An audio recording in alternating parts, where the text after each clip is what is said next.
le hay hay excavator chu ten super excavator chu ten anh nhé hay hi chuan apa then khatte thì may là anh lâu bi cả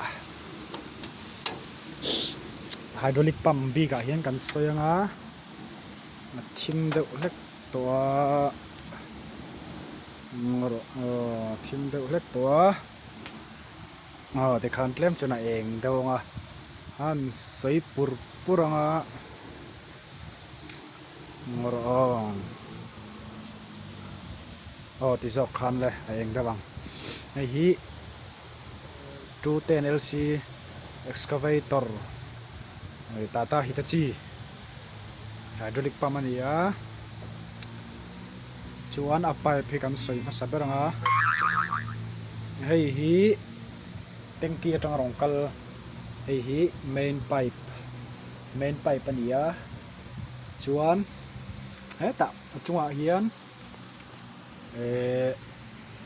hemi te pahnih ka kutaka khoi hi hemi te pahnih heta apia zok mi nen hian mi te pahnih hi deliver hose pipe hydraulic deliver hose pipe ania chuan hei hi main hose pipe kan huthem o hi main hose pipe ania chuan hetami deliver pipe kan ti pi ami hi return pipe kan ti kha ni chuan return pipe ania hemi deliver hose pipe hose pipe hian so ta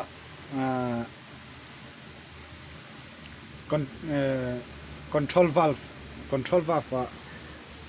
ava fita hemi hi somi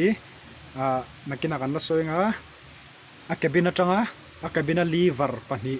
somi lever pani somi pechuak tu hi hemi pipe pani hydraulic pech sem chuak tu ber hi hemi pipe pani hian nia a piami so lai mi te deuh so return pipe khami hydraulic kan man chua zong kha call kan off no kan hemi pipe a hina let le don ti nani hydraulic pump a hina ron let phele don ti nani chuan hei hi main pipe kan ti to kha main hose pipe chuan hetami hi main pipe ani hemi thir pipe kan ti iron main pipe ani meng ti zong kan ise a chidang chu nakina kan la soi le tura